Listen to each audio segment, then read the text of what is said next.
Hi hello నమస్తే welcome to Varma class room. మరి Varma class room లో ఈ రోజు మనం 7th క్లాస్ సోషల్ నుంచి విశ్వము మరియు భూమి అంటే the universe and the earth అనేటువంటి లెసన్ ని ఎక్స్ప్లెయిన్ చేసుకోబోతున్నాం. మరి లేట్ ఎందుకు, స్టార్ట్ చేద్దాం.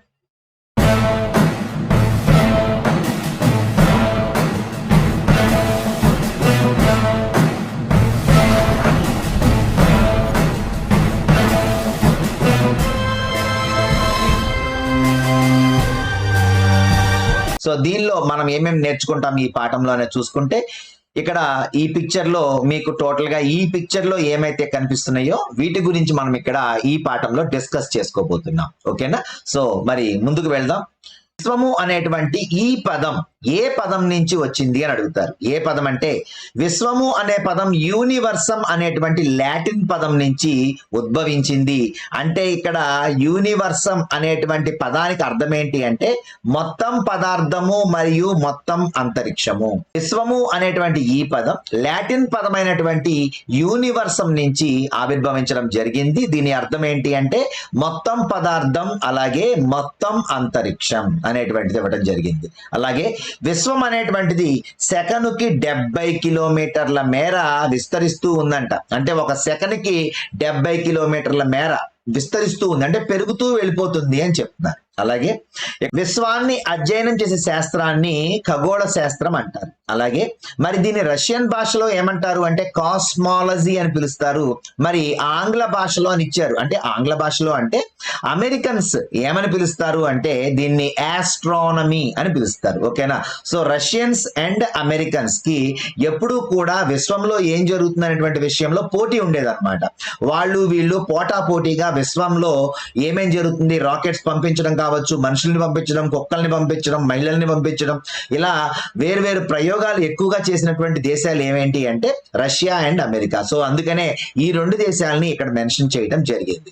సో నెక్స్ట్ చూసుకుంటే అసలు ఖగోళ శాస్త్రంలో శాస్త్రీయ పరిశోధన అనేటువంటిది ఎవరితో స్టార్ట్ అయ్యింది? ఎవరితో స్టార్ట్ అయ్యింది అంటే గెలీలియోతో స్టార్ట్ అయ్యింది. ఓకేనా? సో అంటే మొదటిసారిగా పైన ఏదో ఉంది అని జనాలకు తెలిస్తేనే కదా దాని మీద పరిశోధన స్టార్ట్ చేసేది.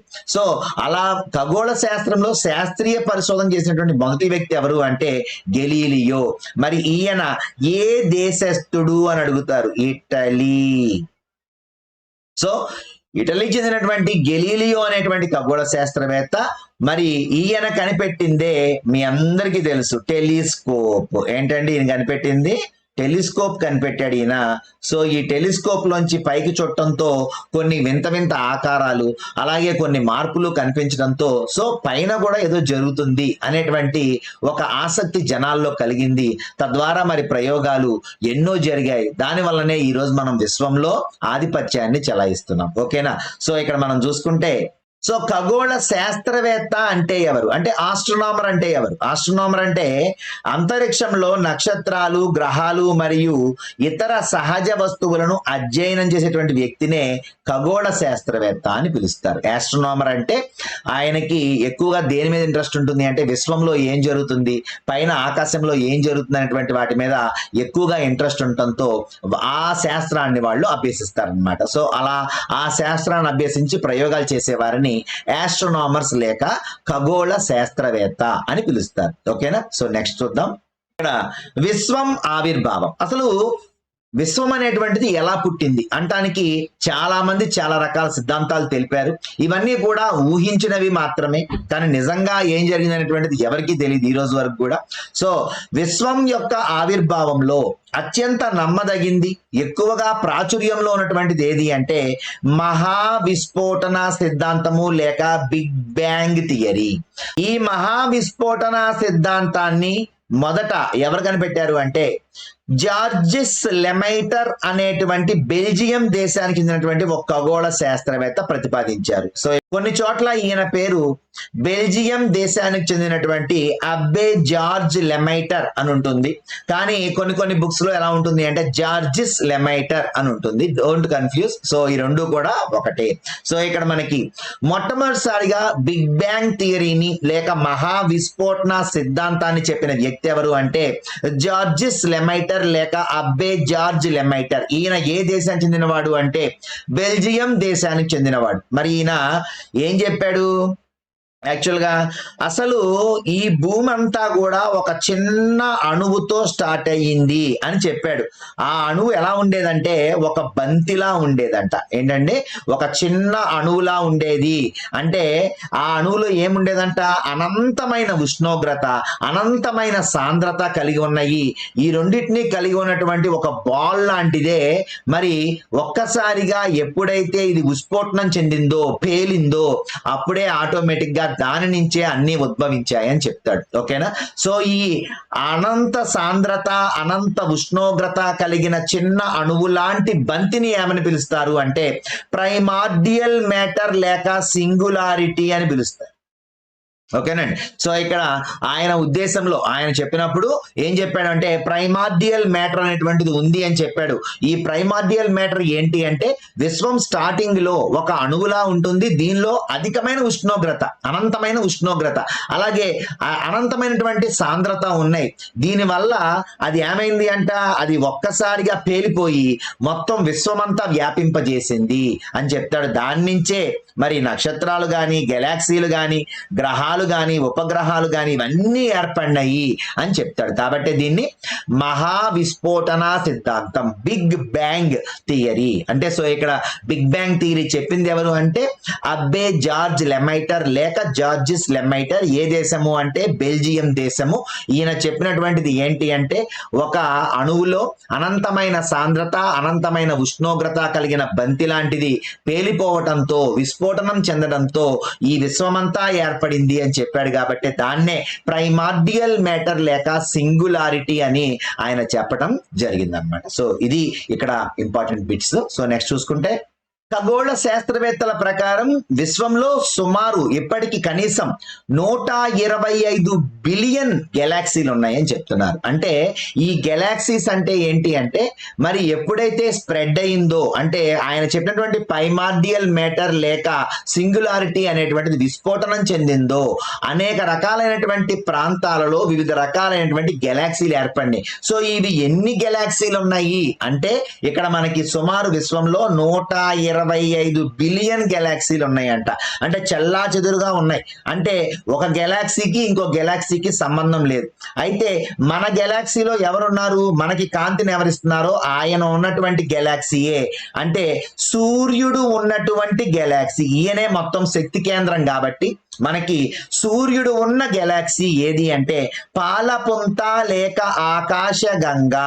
ఓకేనా? సో భారతీయులు మరి సూర్యుడు ఉన్న గెలాక్సీని ఏమని పిలుస్తారు అంటే పాలపుంత లేక ఆకాశగంగా అని పిలుస్తారు. అంటే దీనిలో ప్రధానమైనటువంటి వ్యక్తి ఎవరు అంటే సూర్యుడు. ఓకేనా? ఎందుకని? అతనే ప్రధానమైన శక్తి వనరు కాబట్టి. ఓకేనా? సో నెక్స్ట్ చూసుకుంటే మరి చైనా వాళ్ళు సూర్యుడు ఉన్న గెలాక్సీని ఏమంటారు అంటే ఖగోళ నదులు అని పిలుస్తారు. అదే గ్రీకు వారైతే స్వర్గానికి దారులు అంటారు. హిబ్రూ వారు దీన్ని కాంతి నదులు అని పిలుస్తారు. మరి ఎస్కిమోలు దీన్ని తెల్లని భస్మీ పటలాలు అని పిలుస్తారు. అంటే ఈ గెలాక్సీలకి వేరు వేరు చోట్ల వేరు వేరు పేర్లు ఉన్నాయి. ఏది ఏమైనప్పటికీ గెలాక్సీలో ప్రధానమైనటువంటి వాడు ఎవరు అంటే మన గెలాక్సీలో ప్రధానమైన వాడు ఎవరు అంటే సూర్యుడు. సో సూర్యుడు ఉన్నటువంటి గెలాక్సీయే ఆకాశ గంగా లేక పాలపుంత. సో మొత్తం మీద ఎన్ని గెలాక్సీలు ఉన్నాయి? 125 బిలియన్ గెలాక్సీలు ఉన్నాయి. అందులో సూర్యుడు ఉన్నటువంటి గెలాక్సీ ఆకాశ గంగా లేక పాలపుంత. ఓకేనా? సో నెక్స్ట్ చూసుకుంటే ఇక్కడ గెలాక్సీ యొక్క ఒక అంచు నుంచి మరొక అంచుకు దూరం ఎంత ఉంటుంది అంటే గెలాక్సీ అనేటువంటిది ఉంది కదా. సో ఒక గెలాక్సీ తీసుకుంటే దానిలో సూర్యుడు మధ్యలో ఉంటాడు. సో ఇక్కడ ఈ గెలాక్సీ మొత్తం మీద మనం చూసుకుంటే ఈ అంచు నుంచి ఈ అంచుకి దూరం ఎంత అంటే 1,20,000 కాంతి సంవత్సరాలు. ఓకేనండి? అంటే మామూలుగా మనం కిలోమీటర్లో కొలుస్తాం. మరి కిలోమీటర్లో కొలవడానికి పైన టేప్ పెట్టడానికి లేదు కదా. సో అందుకని ఏం చేస్తారు అంటే కాంతి సూర్యుడి నుంచి ఎంత వేగంగా వెళ్తూ ఉంటుందో ఆ కాంతి వెళ్ళేటువంటి దాన్ని కొలుస్తారనమాట. సో ఇక్కడ యాక్చువల్గా కాంతి సంవత్సరం అంటే ఏంటో చూడండి. కాంతి సంవత్సరం అంటే దూరాన్ని కొలిచే ఒక ప్రమాణం. ఎక్కడ? విశ్వంలో, మన దగ్గర కాదు. ఓకేనా. సో కాంతి ఒక సంవత్సరంలో ప్రయాణించగలిగేటువంటి దూరము. ఓకేనా. కాంతి అనేటువంటిది వెళ్తూనే ఉంటుంది.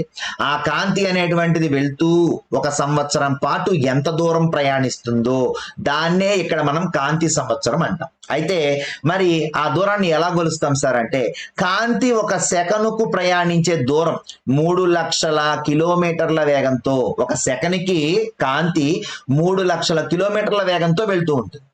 సో మరి మనకి ఒక నిమిషంలో ఎన్ని సెకండ్లు? 60 సెకండ్లు. అవునా. సో మరి నిమిషానికి నిమిషానికే ఒక 60 సెకండ్లు అయితే గంటకి ఎన్ని సెకండ్లు, మరి నెలకి ఎన్ని సెకండ్లు, సంవత్సరానికి ఎన్ని సెకండ్లు? సో ఇలా మనం చూసుకుంటే అది మనం లెక్కేయలేం కాబట్టి దాన్ని ఆల్రెడీ మొత్తం టోటల్ చేసి ఒక ఫిగర్ ఇచ్చారు మనకి. కాంతి సంవత్సరము is equal to 9.3 into 10⁻12 kilometres. ఓకేనండి. మన పరిభాషలో అంటే మన కిలోమీటర్లో లెక్కించాలి అంటే కాంతి సంవత్సరము అంటే 9.3 ఇంటూ 10⁻12 కిలోమీటర్స్ అని మనకి చెప్పడం జరిగిందనమాట. ఓకేనా. సో ఇక్కడ మనం చూసుకుంటే ఈ గెలాక్సీలు అనేటువంటివి మరి ఇక్కడ మనకి చాలా ఉన్నాయని చెప్పారు. సో మనకి సూర్యుడు అనేటువంటి వాడు ఒక నక్షత్రం, అవునా కదా. సో మరి సూర్యుడు అనేటువంటి వాడు ఒక నక్షత్రం అయితే ఈ నక్షత్రాలన్నీ ఎక్కడ పుట్టాయి? సో ఈ నక్షత్రాలు పుట్టినటువంటి వాటిని ఏమంటారు అంటే నక్షత్రాల జన్మస్థానాన్ని నిహారిక లేక నెబ్యులా అని పిలుస్తారు. నిహారిక లేక నెబ్యులా అనేటువంటిది నక్షత్రాల యొక్క జన్మస్థానం, అంటే అక్కడ పుడుతుంది అనమాట నక్షత్రం అనేటువంటిది. మరి దీని గురించి ఎవరు పరిశోధన చేశారు అంటే హ్యూజెన్స్ దీని గురించి ఎక్కువగా పరిశోధన చేసినటువంటి శాస్త్రవేత్త. మరి ఇక్కడ తర్వాత చూసుకుంటే ఆస్ట్రోనామికల్ యూనిట్ లేక ఖగోళ ప్రమాణము అంటే మనకి ఒక ఖగోళ ప్రమాణం, ఒక ఆస్ట్రోనామికల్ యూనిట్ ఎంత అని అడుగుతారు. సూర్యునికి భూమికి ఉన్నటువంటి దూరాన్నే ఒక ఆస్ట్రోనామికల్ యూనిట్ లేక ఒక ఖగోళ ప్రమాణం అంటాం. సూర్యునికి భూమికి మధ్య ఉన్నటువంటి దూరం ఎంత అంటే 149.5 మిలియన్ కిలోమీటర్లు. దీన్నే ఒక ఆస్ట్రోనామికల్ యూనిట్ లేక ఖగోళ ప్రమాణం అని పిలుస్తాం. ఓకేనా. సో మరి అతి పెద్ద నక్షత్రం ఏది? మరి యాక్చువల్ గా మనకి దగ్గరలో ఉన్నటువంటి వాడు కాబట్టి సూర్యుడు మనకి బాగా పెద్దగా కనిపిస్తాడు నక్షత్రాల్లో, అవునా. మరి ఇక్కడ అతి పెద్ద నక్షత్రం ఏది అంటే బెటిల్ గ్లక్స్ అనేటువంటిది అతి పెద్ద నక్షత్రం. మరి అత్యంత ప్రకాశవంతమైన నక్షత్రం ఏది విశ్వంలో? సిరియస్ ఏ లేక డాగ్ స్టార్ అనేటువంటిది విశ్వంలోనే అత్యంత ప్రకాశవంతమైన నక్షత్రం. మరి సూర్యుని తర్వాత మనకి దగ్గరగా ఉన్న నక్షత్రం ఉందా అంటే చెప్పుకున్నాం కదా, నక్షత్రాలు కొన్నేళ్ల పాటు ప్రకాశించి తర్వాత అవి రాలిపోతాయని చెప్తూ ఉంటారు. మరి సూర్యుడు కూడా ఏదో ఒక రోజు రాలిపోయాడు అనుకోండి, మరి అప్పుడు సూర్యుడి తర్వాత ఉన్నవాడే కదా మనకు కాంతినివ్వాలి. సో సూర్యుడి తర్వాత మనకి దగ్గరగా ఉన్నటువంటి నక్షత్రం ఎవరు అంటే ప్రాక్సిమా సెంటారి. ఓకేనా. అంటే సూర్యుడు ప్రెసెంట్ మనకి శక్తి వనరు, ఆయన నుంచే మనకు కాంతి వస్తుంది. సో మరి ఆయన ఒకవేళ రేపొద్దున రాలిపోతే నెక్స్ట్ మనకి ఎవరున్నారనేది తెలుసుకోవాలి కాబట్టి మనకి దగ్గరలో ఉన్నటువంటి సూర్యుని తర్వాత మనకి దగ్గరలో ఉన్నటువంటి నక్షత్రమే ప్రాక్సిమా సెంటారి. ఓకేనా. ఉన్న నక్షత్రాల్లో అతిపెద్ద నక్షత్రం బెటిల్ గ్లక్స్, అలాగే ప్రకాశవంతమైన నక్షత్రమేమో సిరియస్ ఏ లేక డాగ్ స్టార్, అలాగే సూర్యుని తర్వాత మనకి దగ్గరగా ఉన్న నక్షత్రం ప్రాక్సిమా సెంటారి. ఓకేనా. సో ఇది ఇక్కడ మనం చూసుకుంటే నెక్స్ట్ సౌర కుటుంబంలోకి వెళ్దాం. సౌర కుటుంబంలో ఏం చెప్తున్నారు అంటే శాస్త్రవేత్తల యొక్క అంచనా ప్రకారం 4.6 బిలియన్ సంవత్సరాల క్రితమే మన సౌర కుటుంబం పుట్టిందట. అంటే సుమారు 4.6 బిలియన్ సంవత్సరాల క్రితమే ఏం జరిగిందంట? ఈ సౌర కుటుంబం అంటే మనం ప్రెసెంట్ ఉన్నటువంటి కుటుంబం ఎందులో ఉన్నాము అంటే సౌర కుటుంబంలో ఉన్నాం. మనం ఉంటున్నటువంటి కుటుంబానికి పెద్ద ఎవరు అంటే సూర్యుడు అని చెప్పుకున్నాం. మరి సూర్యుని చుట్టూ 9 గ్రహాలు తిరుగుతూ ఉన్నాయి. మరి ఈ 9 గ్రహాల్లో మరి ఒక గ్రహాన్ని తీసివేయడం జరిగింది. ఆ గ్రహం పేరే ప్లూటో. ఈ గ్రహాన్ని అంటే కొన్ని రూల్స్ అండ్ రెగ్యులేషన్స్ ప్రకారం మరి విశ్వంలో ఉన్నటువంటి వాటన్నిటిని పరిశోధన చేసేటువంటి ఖగోళ శాస్త్రవేత్తలు కొన్ని రూల్స్ అండ్ రెగ్యులేషన్స్ పెట్టుకుంటారు. దాన్ని పాటిస్తేనే అది గ్రహంగా చెల్లుబాటు అవుతుంది. సో ఈ ప్లూటో కొన్ని రూల్స్ అండ్ రెగ్యులేషన్స్ తప్పి ప్రవర్తించింది. దానివల్ల దీన్ని నీకు గ్రహం స్థాయి లేదని చెప్పేసి దీన్ని తీసి పక్కన పెట్టి దీన్ని డ్వార్ఫ్ ప్లానెట్ లేక మరుగుజ్జు గ్రహం అని చెప్పేసి దీన్ని పక్కకు తీస్తారనమాట. సో ప్రెసెంట్ మనకున్నటువంటి గ్రహాలు గ్రహాల సంఖ్య 8.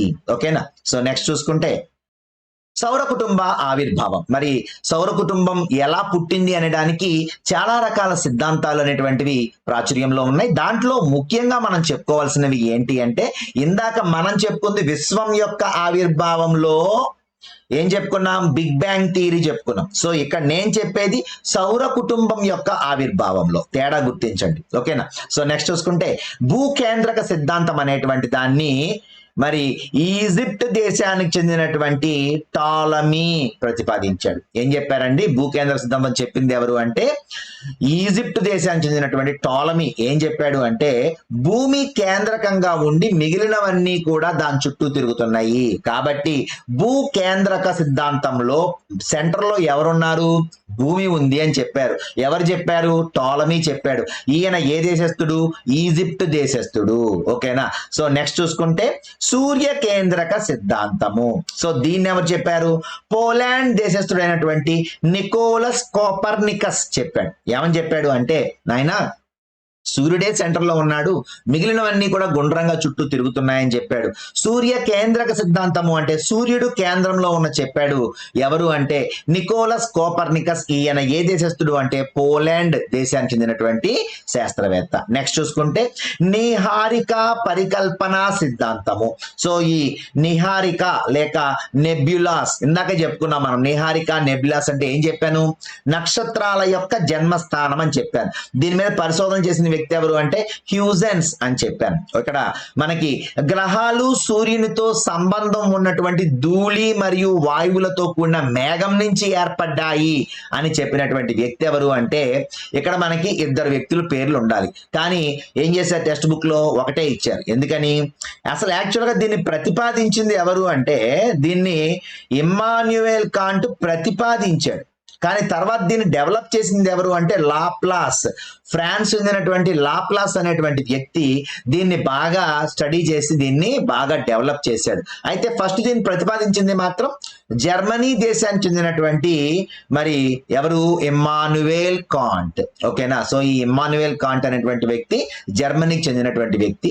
ఈయన ఏం చెప్పాడు అంటే గ్రహాలు సూర్యునితో ఉన్నటువంటి ధూళి మరియు వాయువులతో కూడిన మేఘం నుంచి ఏర్పడ్డాయని చెప్పాడు ఈయన. సో దీన్ని డెవలప్ చేసింది ఎవరు అంటే లాప్లాస్ దీన్ని డెవలప్ చేశాడు. ఆయన ఏ దేశస్థుడు అంటే ఫ్రాన్స్ దేశస్థుడు. ఓకేనా. సో ఇక్కడ మనకి ఈటా పోనీ కాని అంటే ఈజిప్ట్ దేశానికి చెందినటువంటి టాలమీ భూకేంద్ర సిద్ధాంతం చెప్పాడు. పోలాండ్ దేశానికి చెందినటువంటి నికోలస్ కోపర్నికస్ సూర్య కేంద్రక సిద్ధాంతాన్ని చెప్పాడు. అలాగే కాంట్ నిహారిక పరికల్పన సిద్ధాంతాన్ని చెప్పాడు. అంటే ఇక్కడ మనం ఈ మూడు గుర్తుపెట్టుకోవడానికి ఈటా పోనీ కాని అనేటువంటిది ఒక చిన్న కోడ్ గా మీరు యూజ్ చేసుకోండి. ఓకేనా. సో నెక్స్ట్ చూసుకుంటే పర్యావరణం. సో ఇక్కడ మనకి ఎన్విరాన్మెంట్ అంటే ఏంటి, ఒక ప్రాంతంలో ఉన్నటువంటి మొక్కలు, జంతువులు మరియు సూక్ష్మజీవులతో కూడిన అన్ని జీవ మరియు జీవరహిత కారకాలతో కలిసి పనిచేసే సహజ వ్యవస్థను పర్యావరణం అంట. పర్యావరణంలో ఏమేమి ఉంటాయంటే మొక్కలు ఉంటాయి, జంతువులు ఉంటాయి, సూక్ష్మజీవులు ఉంటాయి. అంటే జీవ మరియు జీవరహిత కారకాలు అంటే గుర్తుపెట్టుకోవాలి మీరు. పర్యావరణము అనేటువంటిది ఎన్విరాన్మెంట్ లో అన్నీ ఉంటాయి.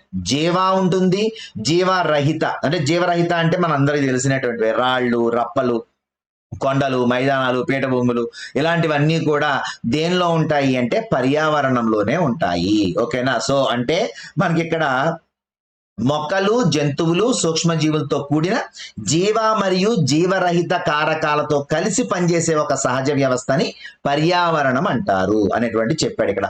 అలాగే సహజ మరియు మానవ నిర్మిత అంశాల రెండింటి కలయిక అన్నాడు. అంటే సహజంగా ఏర్పడినవి అంటే ఇలా కొండలు, పీఠభూములు, సముద్రాలు, నదులు ఇలాంటివన్నీ సహజంగా ఏర్పడినాయి భూమి మీద. మరి మానవ నిర్మిత అంటే మనం నిర్మించుకున్నటువంటి ఇళ్ళు, బ్రిడ్జ్లు, ఫ్యాక్టరీస్, అలాగే రోడ్లు ఇలాంటివన్నీ మనం నిర్మించుకున్నాయి. అంటే ఈ పర్యావరణంలో ఏమేమి ఉంటాయి, సహజ మరియు మానవ నిర్మిత అంశాలు రెండింటి కలయిక అని చెప్తున్నాడు. ఓకేనా. సో మన ప్రాథమిక జీవిత సహాయక వ్యవస్థనే మనం పర్యావరణం అంటాం. చూడండమ్మా, ప్రతి లైను బిట్టే. మిమ్మల్ని దెబ్బతీయాలి అంటే ఒక చిన్న దెబ్బలో కొట్టేయచ్చు అనమాట. వాడు ఏమనక్కర్ల, మన ప్రాథమిక జీవిత సహాయక వ్యవస్థ ఏది అని అడిగితే చాలు మీరు బొక్క బోర్ల పడిపోతారు. అర్థమైంది. కాబట్టి నేను టెక్స్ట్ బుక్ లో ఒక్క బిట్ కూడా మిస్ కాకుండా, అంటే మీరు మాక్సిమం ఎక్కడైతే మీరు తప్పు చేస్తారో ఆ పాయింట్స్ ని నేను ఇక్కడ ప్రతి ఒక్క దాన్ని వెతికి నోట్స్ రాసి మీకోసం ఇది ప్రజెంట్ చేస్తున్నా. దీన్ని ఒక నోట్స్ తయారు చేయడానికి లేదంటే ఒక పాఠం మీకు చెప్పడానికి సుమారు నేను వెచ్చించే సమయం ఒక 5 గంటలు. అర్థమైందా? నేను ఈ 5 గంటలు ఎందుకు వెచ్చిస్తున్నాను అంటే, మీలో ఒక్కళ్ళు సెలెక్ట్ అయినా, రేపు డిఎస్సిలో ఒక్కళ్ళు సెలెక్ట్ అయినా ఈ కష్టం మొత్తం కూడా నాకు తీరిపోయినట్టే. అర్థమైందా? ఎందుకని అంటే ఎవడో ఒక మెటీరియల్ పెట్టి 10 రూపాయలు తీసుకోవటం, లేదంటే ఎవడో 12,000 15,000 పెట్టి మీకు కోచింగ్లు చెప్పి ఆ కోచింగ్ సెంటర్లో 5గురికో 6గురికో జాబ్లు వస్తాయి. మరి మిగిలిన వాళ్ళందరికీ వస్తాయి ఆ జాబ్లు? అంటే అందరూ 12,000 కట్టారు కాబట్టి అందరికీ జాబ్లు ఇప్పిస్తారా? ఎవరు? ఇక్కడ ఎవరైతే కష్టపడి ప్రతి ఒక్క పాయింట్ ని నీట్ గా చదువుకొని, నిజంగా డిఎస్సి అంటే టీచింగ్ అనేటువంటిది ఒక passion, it's not a profession. So కాబట్టి మీ జీవితంలో మీరు టీచర్ అవ్వాలి అనుకుంటే మీలో ప్యాషన్ ఉండాలి. నేను టీచర్ అవ్వాలి ఖచ్చితంగా. ఎంతో మంది జీవితాల్లో వెలుగు నింపేటువంటి ఈ ఉపాధ్యాయ వృత్తి అనేటువంటిది చాలా పవిత్రమైంది. సో ఇక్కడ నేను కష్టపడేటువంటి ఈ 5 గంటలు ఎవరి కోసం కష్టపడుతున్నానంటే, మీలో ఆ ఒక్కరు ఎవరున్నారు, ఒకరు కావచ్చు, ఇద్దరు కావచ్చు, ముగ్గురు కావచ్చు, 100 మంది కూడా కావచ్చు. సో నా ఉద్దేశం ఏంటి అంటే, ఒక్కళ్ళకి నేను ఉపయోగపడినా చాలు అనేటువంటి ఉద్దేశంతోనే ఈ యూట్యూబ్ అనేటువంటి మాధ్యమంతో ఈ క్లాసెస్ చెప్తున్నాను. సో దయచేసి ప్రతి ఒక్కళ్ళు చాలా నీట్గా నిదానంగా నోట్స్ రాసుకొని 1-2 సార్లు తరువుగా విని మీరు ప్రిపేర్ అయితే మాత్రం ఒక్క బిట్టు కూడా పోదు మీకు. ఎందుకని అంటే, మీరు అబ్జర్వ్ చేసే ఉంటారు, ప్రతి పాఠం నేను చెప్పేటప్పుడు దానికి ఎడిషనల్ గా ఏం మెటీరియల్ ఉందో అది కూడా మీకు నేను రాసి చూపిస్తున్నాను. ఎందుకని అంటే, అక్కడ ఏమైనా పొరపాటున ఒకవేళ జీకే కానీ కరెంట్ అఫైర్స్ కానీ ఏమడిగినా సరే ఒకవేళ మీరు మిస్ అవుతారన్న ఉద్దేశంతో అక్కడే ఆ పాయింట్ ని కూడా మెన్షన్ చేసి నేను నోట్స్ ఇస్తున్నాను. కాబట్టి చాలా కేర్ఫుల్ గా ప్రిపేర్ అవ్వండి. ఎందుకంటే ఈ అవకాశం మళ్ళీ రాదు. ఇంత పెద్ద డిఎస్సి మళ్ళీ మీ జీవితంలో చూడలేదు. ఓకేనా? కాబట్టి నెక్స్ట్ చూసుకుంటే, మనకి ఈ పర్యావరణం అనేటువంటి పదం ఎక్కడి నుంచి వచ్చిందని అడుగుతారు. పర్యావరణం అనేటువంటి పదం, దీన్ని ఇంగ్లీష్ లో ఎన్విరాన్మెంట్ అంటాం. సో ఇక్కడ ఈ ఎన్విరాన్మెంట్ అనే పదం ఫ్రెంచ్ పదం అయినటువంటి ఎన్విరోనర్ నుంచి వచ్చింది. ఎన్విరోనర్ అంటే ఏంటి? పొరుగు, మీ పక్కనే ఉన్నటువంటిది. పొరుగు అంటే మీ పక్కనే ఉన్నటువంటిది, మీ పక్కనేగా ఉన్నది పర్యావరణం అంతా కూడా. సో అందుకనే ఎన్విరోనర్ అనేటువంటి ఫ్రెంచ్ పదం నుంచి ఎన్విరాన్మెంట్ అనేటువంటిది వచ్చింది. సో ఇక్కడ ఎన్విరోనర్ అంటే అర్థం ఏంటి అంటే పొరుగు అని అర్థం. ఓకేనా? సో మరి ఎప్పుడు మనం ప్రపంచ పర్యావరణ దినోత్సవాన్ని జరుపుకుంటాం? జూన్ 5. ఈ పాఠం మొత్తంలో కూడా మీకు ఒక చిన్న లాజిక్ చూడండి. ఇక్కడ ఏమని అడిగాడు, జూన్ 5న ప్రపంచ పర్యావరణ దినోత్సవంగా ఎందుకు జరుపుకుంటున్నాం? మీ ఉపాధ్యాయుని సహాయంతో దాని ప్రాముఖ్యతను తెలుసుకోండి అని అడిగాడు. నేను దీన్ని కూడా ఎందుకు మెన్షన్ చేస్తున్నాను అంటే, టెక్స్ట్ బుక్ లో ఏది బిట్టు అనేటువంటిది మనం తెలుసుకోవాలి. అర్థమైందా? సో చూడండి, ఇక్కడ 1972 జూన్ 5 యుఎన్ అంటే మరి ఐక్యరాజ్య సమితి ఒక కాన్ఫరెన్స్ పెట్టింది ఎన్విరాన్మెంట్ మీద. అది ఎక్కడ జరిగింది అంటే స్వీడన్ లో ఉన్నటువంటి స్టాక్ హోమ్ లో జరిగింది. అక్కడ మరి పర్యావరణం గురించి ఒక డెసిషన్ తీసుకున్నారు. ఇలా ఉండాలి మన ఎకాలజీ, ఎప్పుడు ఇలాగే ఉంటుందా, మరి మనం దీని గురించి భవిష్యత్ తరాల వాళ్ళకి ఒక మంచి పర్యావరణాన్ని అందజేయాలి అంటే మనం తీసుకోవాల్సిన జాగ్రత్తలు ఏంటని చెప్పేసి వాళ్ళు ఒక కాన్ఫరెన్స్ పెట్టుకున్నారు. సో ఇక్కడ ఆ కాన్ఫరెన్స్ ఎన్విరాన్మెంట్ పెట్టుకున్నటువంటి డేట్ ఏది అంటే 1972 జూన్ 5. సో దానికి అంత ప్రాముఖ్యత ఉంది కాబట్టి ఆ జూన్ 5వ తారీఖు నాడే మరి మనం ప్రపంచ పర్యావరణ దినోత్సవాన్ని జరుపుకుంటున్నాం. ఓకేనా? సో నెక్స్ట్ చూసుకుంటే, ఓకేనా, ఇందులో పర్యావరణం అనేటువంటిది ఫ్రెంచ్ పదమైనటువంటి ఎన్విరోనర్ నుంచి వచ్చింది. ఎన్విరోనర్ అంటే పొరుగు. మరి జూన్ 5న మనం ప్రపంచ పర్యావరణ దినోత్సవాన్ని జరుపుకుంటున్నాం. ఓకేనా? సో నెక్స్ట్ చూడండి, పర్యావరణంలోని అంశాలు. వాడు ఏమంటున్నాడు అంటే, పర్యావరణంలో ఏ అంశాలు ఉంటాయని అడుగుతున్నాడు. సో తెలుసా మీ అందరికీ పర్యావరణంలో ఏమేమి అంశాలు ఉంటాయి? ఆల్రెడీ చెప్పేసుకున్నాం ఇందాకే. మనం ఏమని చెప్పాం?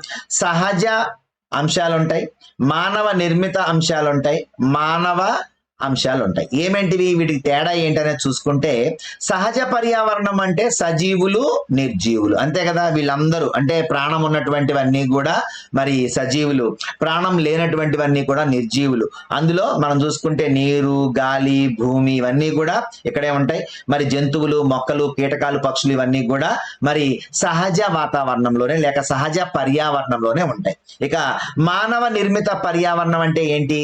మనుషులు కట్టినటువంటి వంతెనలు, వంతెనలు, భవనాలు, ఉద్యానవనాలు, ఇలాంటివి స్మారక నిర్మాణాలు, రహదారులు, పరిశ్రమలు, ఇవన్నీ కూడా మానవ నిర్మిత పర్యావరణం. మరి మానవ పర్యావరణం అంటే ఏంటి? హ్యూమన్ ఎన్విరాన్మెంట్ అంటే ఏంటి? ఇందులో మనిషి యొక్క వ్యక్తిగత కుటుంబం అనేటువంటిది అతని యొక్క పర్యావరణం. అర్థమైందా? సో అతని యొక్క సమాజం, అతను ఎవరితో కలిసి ఉంటున్నాడో అది ఒక మానవ పర్యావరణం. అలాగే అతను ఏ మతాన్ని ఆచరిస్తున్నాడో అదంతా ఒక పర్యావరణం. అతను చదువుకున్నటువంటిది, అతని యొక్క డబ్బులు సంపాదించే ఆర్థిక స్తోమత, అలాగే వాళ్ళ మధ్యలో ఉండేటువంటి రాజకీయ సంబంధాలు, ఇవన్నీ కూడా మానవ పర్యావరణంలో భాగం. ఓకేనా? అతని కుటుంబం, అతని యొక్క సమాజం, అతని మతం, అతని విద్య, అతని ఆర్థిక విషయాలు, అతని రాజకీయ విషయాలు, ఇవన్నీ కూడా మానవ పర్యావరణంలో ఉంటాయి. మిమ్మల్ని దెబ్బ కొట్టాలంటే బిట్టడిగే ఇచ్చు ఏమని, ఈ క్రింది వాటిలో మానవ పర్యావరణం కానిదేది అని చెప్పేసి ఇందులో 3 ఇచ్చేసి సమాజం, మతం, విద్యాన్ని ఇచ్చేసి ఏదో 4 పడేస్తాడు. కాబట్టి ఏ బిట్టు మనం వదలకుండా చదువుకోవాలి అంటే ఫస్ట్ మనం నోట్స్ ప్రిపరేషన్ అనేటువంటిది చాలా పకడ్బందీగా ఉండాలి. ఓకేనా? సో నెక్స్ట్ చూసుకోండి. ఇక్కడ శిలావరణము అంటే రాళ్లతో నిండి ఉండేటువంటిది, ఇసుకతో నిండేటువంటిది మొత్తం కూడా శిలావరణమే. జలావరణము అంటే వాటర్ బాడీస్, వాటర్ ఉంటే అవన్నీ కూడా జలావరణమే. మరి వాతావరణము అంటే వాతావరణంలో మనం చూసేటువంటి పొరలన్నీ కూడా ఆవరణాలు, అన్నీ కూడా వాతావరణమే. జీవావరణం అంటే జీవమున్న ప్రతి ఒక్కటి జీవావరణంలోనే ఉంటుంది. ఓకేనా? సో ఇది సింపుల్ గా చెప్పాలి అంటే. ఓకేనా? భూమి యొక్క రాతి పొరను శిలావరణము అంటారు. అంటే శిలావరణం గురించి ఇచ్చారు ఫస్ట్ అనమాట, ఫస్ట్ ఆవరణం. ఓకేనా? ఏంటి శిలావరణము అంటే ఇది ఎలా ఉంటుంది? రాళ్ళు మరియు ఖనిజాలతో రూపొంది మట్టి యొక్క పలుచని పొరతో కప్పబడి ఉంటుంది. పర్వతాలు, పీఠభూములు, మైదానాలు, లోయలు, డెల్టాలు, ఎడారులు, ఇవన్నీ కూడా మరి ఏంటి అంటే శిలావరణమే. మరి దీన్ని 3 రకాలుగా విడగొట్టాడు. మొదటి శ్రేణి, 2వ శ్రేణి, 3వ శ్రేణి. అది మనం చెప్పుకునే ముందు మనం శిలావరణం అనేటువంటిది ఎలా వచ్చింది తెలుసుకోండి. శిలావరణము అంటే ఇంగ్లీష్ లో లిథోస్పియర్. మరి ఇక్కడ మీకు శిలావరణము, తర్వాత జలావరణము, తర్వాత వాతావరణము, ఇలా మనకి 4-5 పేర్లు వస్తాయి. ఈ పేర్లన్నిటిలో కూడా అవి ఏ ఏ పదాల నుంచి ఉద్భవించినాయి అని అడుగుతాడు. ఎక్కడ కూడా మీరు టెన్షన్ పడక్కర్లా. ఒక్క పర్యావరణం ఒక్కటే ఫ్రెంచ్ పదం, ఎన్విరోనర్ అనేటువంటిది. కానీ మిగిలినటువంటి ఈ ఆవరణాలన్నీ కూడా గ్రీకు పదాలు. ఓకేనా? టెన్షన్ పడకండి. అన్నీ కూడా ఈ ఆవరణాలన్నీ కూడా గ్రీకు పదాలు. ఏ గ్రీకు పదాలు అంటే ఒకటేమో లిథో అనేటువంటిది, ఒకటి స్పియర్. ఓకేనా? స్పియర్ అంటే ఏంటి? గోళము. ఓకేనా? కాబట్టి ఇది ఎక్కడి నుంచి వచ్చింది? స్పైరా అనే పదం నుంచి వచ్చింది.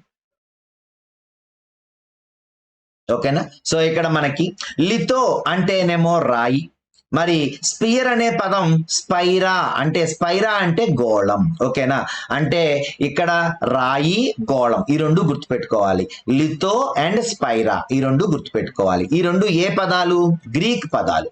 సో శిలావరణము అనేటువంటి ఈ పేరు లిథోస్పియర్ అనేటువంటి ఇంగ్లీష్ పేరు రావడానికి కారణం ఏంటి అంటే లిథో అంటే రాయి, స్పైరా అంటే గోళం. సో ఇక్కడ మరి ప్రతి సంవత్సరం ఏప్రిల్ 22వ తారీఖు నాడు మనం ప్రపంచ ధరిత్రి దినోత్సవాన్ని జరుపుకుంటున్నాం. ఎందుకు? చూడండి కింద ఇచ్చాడు. ఏప్రిల్ 22ని ప్రపంచ ధరిత్రి దినోత్సవం ఎందుకు జరుపుకుంటాం అని అడుగుతున్నాడు. దాన్ని ఇక్కడ మనకి బిట్గా ఇవ్వడు. కాబట్టి మనం దాని యొక్క మ్యాటర్ని మనం గ్యాదర్ చేసుకోవాలి. ఏంటి? 1970వ సంవత్సరంలో యాక్చువల్గా ఏప్రిల్ 22వ తారీఖు నాడు ప్యారిస్ ఒప్పందం జరిగింది. సో ఈ ఒప్పందం భూమి మీద అంతరించిపోతున్నటువంటి కొన్ని జాతుల యొక్క రక్షణ గురించి, వాటి గురించి కొన్ని ఒప్పందాలు చేసుకున్నారు. సో అందువల్ల దీని గురించి మనకి ఏప్రిల్ 22 అనేటువంటిది ప్రపంచ ధరిత్రి దినోత్సవంగా జరుపుకుంటున్నాం. ఓకేనా? దానికంటే ముందు ఇంకొక స్టోరీ జరిగింది. ఆ స్టోరీ యుఎస్ లో జరిగింది. నెబ్రాస్కా అనేటువంటి ఒక స్టేట్ ఉంది యుఎస్ లో. అక్కడ జేఎస్ మోర్టన్ అనేటువంటి వ్యక్తి ఏం చేశాడు అంటే అతను ఎక్కువగా భూమి గురించి, అలాగే ఆ భూమికి సంబంధించినటువంటి రక్షణ కోసం మొక్కలు నాటే కార్యక్రమాన్ని తీసుకొచ్చాడు.